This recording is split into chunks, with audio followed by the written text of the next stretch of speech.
Welcome to Fungi Frontiers, the official podcast of the Maine Fungi Fest, where we'll celebrate all things fungi, plant-based healing, and evolving consciousness. I'm your always happy to be here host, Bobby Paluzzi, and we are making our way towards, of course, the Maine Fungi Fest itself, happening in very late May and very early June of this 2025.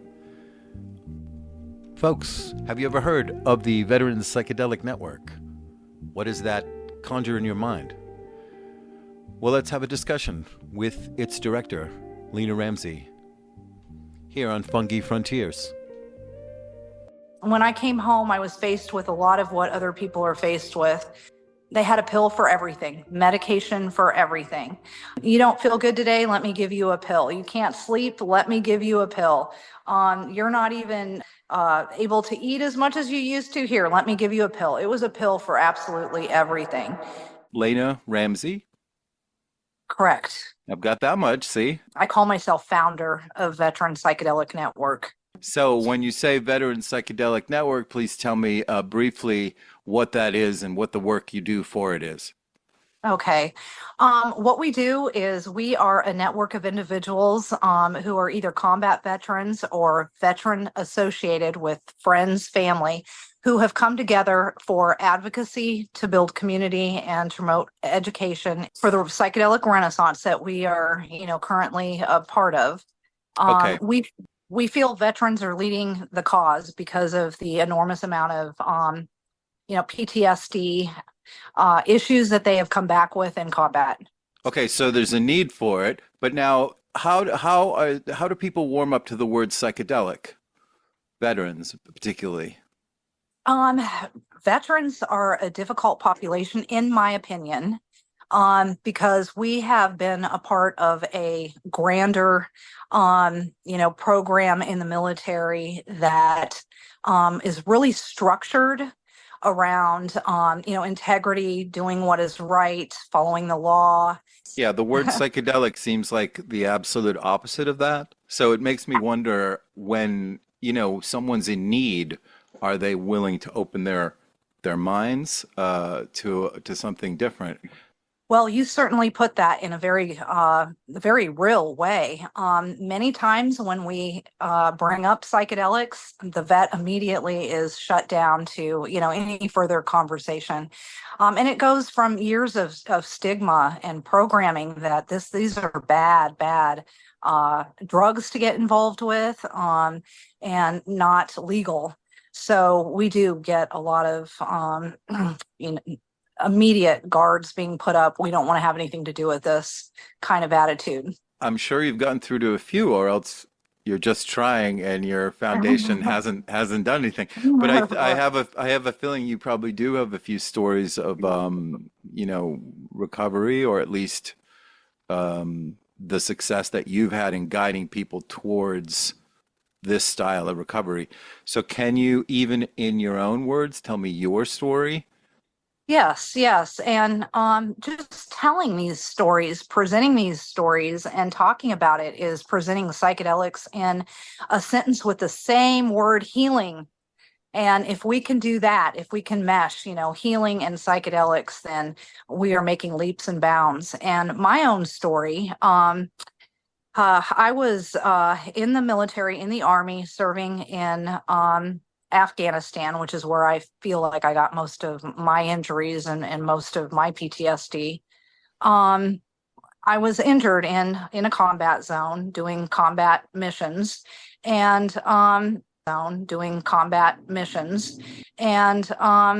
when I came home, I was faced with a lot of what other people are faced with. They had a pill for everything, medication for everything. You don't feel good today? Let me give you a pill. You can't sleep? Let me give you a pill. You're not even able to eat as much as you used to? Here, let me give you a pill. It was a pill for absolutely everything. I was starting to have symptoms regarding those medications, such as seizures. I couldn't even drive or operate a vehicle. I was a shell of a person. I was not getting out of bed. I was not participating in life, functioning. I was taking care of my father who lived with me. And it was really sad. He would get up in the middle of the night and often find me sitting under the table and saying, "Will you come out now?" I just, Under the what table?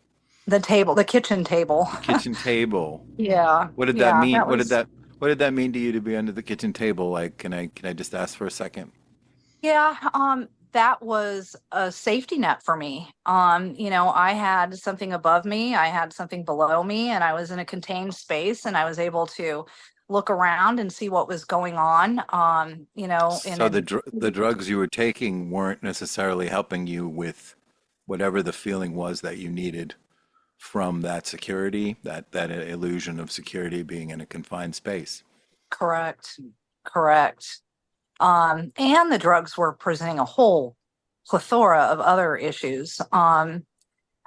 What ultimately had me decide that these drugs were not helping me anymore is when I was out driving one day and I had a neighbor with me. She was 80 years old and had to go pick up something at Home Depot. And as I was getting ready to pull into the Home Depot parking lot, I felt like I was going to have a seizure.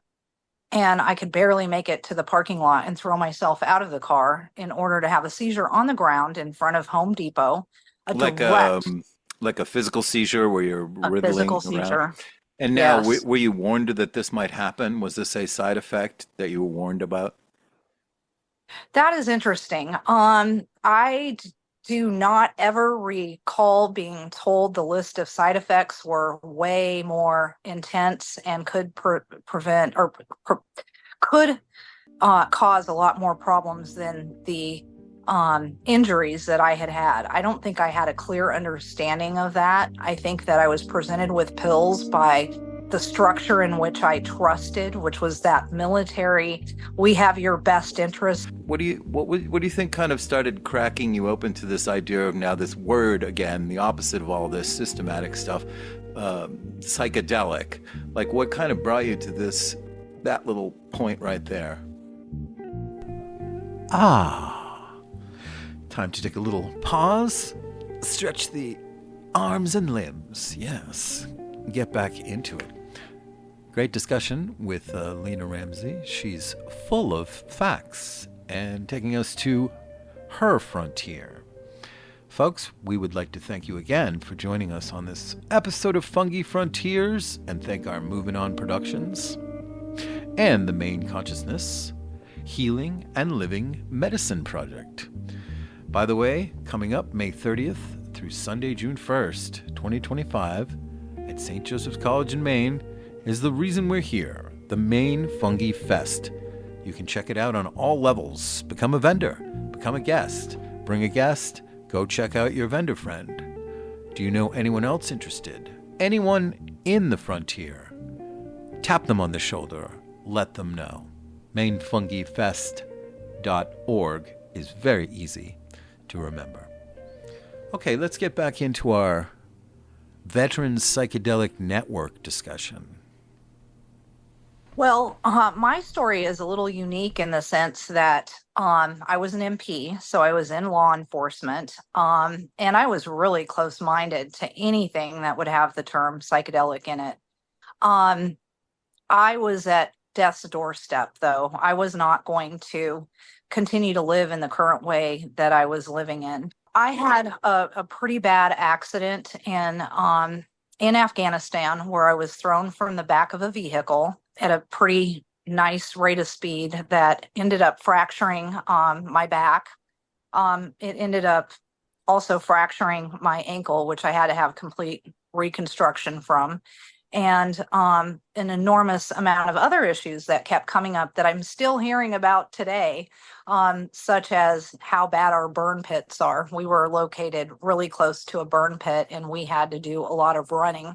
So a lot of issues are continuing to come up as far as problematic from that time in service in a combat zone.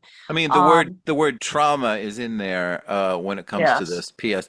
And I always kind of look for this because it's something it shakes one up beyond their own ability to really recognize. And this is just most humans in general, 99 out of 100 or even higher, are going to be traumatized by being blown up like that. And, Right, and so right. it's, and no matter what. And so afterwards, you're going to find yourself in some state of mind, as well as this physical rehabilitation, which is a whole other psychological thing to take care of, to bring you to some realization that maybe, maybe there's a little more to life. Maybe Right, there's something right, I'm not, what door am I knocking on here? So where then right. did you first come to this word, once again, psychedelic, and then how did you start espousing it and then turning it into your own kind of like method for others? Right. That's a really good question. My story was not as cut and dry as what I try to do with other people. Um, I was at the end, and I voiced that end to one friend who I had had over several years prior to the military. I had told one of my friends that I was done, that I did not want to go on in what was called life anymore. Mm, And I had a strong commitment to trying to take care of my father. I had a couple of dogs, but other than that, I had checked out. And I had a friend come to me and tell me, I would like for you to come with me to a retreat and try a drug that potentially could change your outlook and give you a new lease on life. And at that point, I honestly do not know if I ever heard the word psychedelic. So there wasn't that connection. And I really didn't want to go try some other form of a and drug. just another one. Yeah, just I didn't want to do it. But I had a trust in her Hmm. that she wasn't going to lead me wrong, and if there was anything she could do to help me, that I know she would have had the most intention of trying to get me someplace. And that's what she asked for. She asked for my trust, and I did trust her. Where did you go? We ended up going to a place that is no longer in existence, but it was one of the first churches in the United States called Soul Quest. Just describe the scene and what you did, and then we can, move on. Right, right. Well, it was a place that served ayahuasca, Hmm. and they had done it over a period of 3 days, and they had strict guidelines that you needed to follow Okay. in order to get in. You needed to read stuff, you needed to have no medication in your body. There was a Hmm. lot of requirements that you had to have in order to go in to their facility. She had arranged all that for me, so I had really actually had no contact with the facility. Okay, Um, so how did you start to feel when you started to know that it was going to be a mind-altering drug you were going to take, and it would take 3 days of intensive? Were you just in for it? You're like, okay, I'm ready to go, or were there moments where you started to realize, like, wait a minute, I'm going to lose control? well, I had all of those feelings and then some. I was not in a healthy state, and I can remember that one of my bargaining chips that I used with this particular friend is, okay, I'm going to go into this wholeheartedly for 3 days. I'm going to do whatever they ask me to do. If you agree that afterwards that we can just sit in the airport and drink margaritas and catch up. That was my go-to with her, is as long as she promised me margaritas at the end, I was going to be at least somewhat open to All right. Pe- participating. People should So people should write that down if they're listening. Okay, right. yeah, yeah. Right. Um Okay. so my first drink session, so to speak, Right. was not real remarkable. I remember going into an incredibly sad, horrible state where all I can remember for what seemed like hours and hours and hours was just crying. It took me, the course of a weekend to really see that I was getting, anything out of it. By the end of that first weekend, I had realized that I had taken something that was changing the entire perception of my life, my Ah, PTSD, my anxiety, just being able to function around other people. And no, the margaritas never happened. I never had a desire not again. needed. Yeah, not needed. Right, right. There was never a desire to drink again. at least not, in For that you, yeah. context. Right. So it was going through all of those emotions. And it was the end of that period that I felt, you know what? Could this be? Could I really be healing something at a deep level that is going to allow me to get back into a life that I only thought that I could live after, combat trauma? And it was pretty apparent after that weekend that something had happened and that there needed to be more of a light shined on long term, because ayahuasca, although I'm here to tell you that they have that ayahuasca ceremonies have an extremely long lasting effect. It differs for every person, but for me, I felt like I had really got a springboard into my healing. Now, what can I do with that springboard? How can I go from one session to another? I cannot continue to take ayahuasca every day. That doesn't make any sense. No, it's not a Um, microdoser. No, right, not right, that one particularly, but yeah. right. So that is when somebody proposed the idea that I start working with mushrooms. Hmm. And I start looking at a microdose, something that maybe I could take that would not actually, affect me, would not keep me from driving, going to meetings, doing things that I needed to do, but would work in the background on my brain, to kind of hold me, to be able to get the therapy, to be able to integrate the services that I have had, to really understand how I could go back into this life that I didn't know what it would look like. Did And it that's end when up? Oh, go ahead. no, that's when I started seeing the potential here.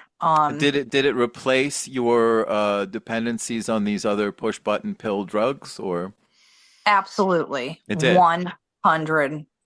So now you're saying 100%. you started telling them, no, I don't need this, I don't need that, I don't need that, and what were they telling you? They were telling me that I needed to be careful with not taking the pills that they wanted me to take. And that is what another issue that you brought up that a lot of vets face.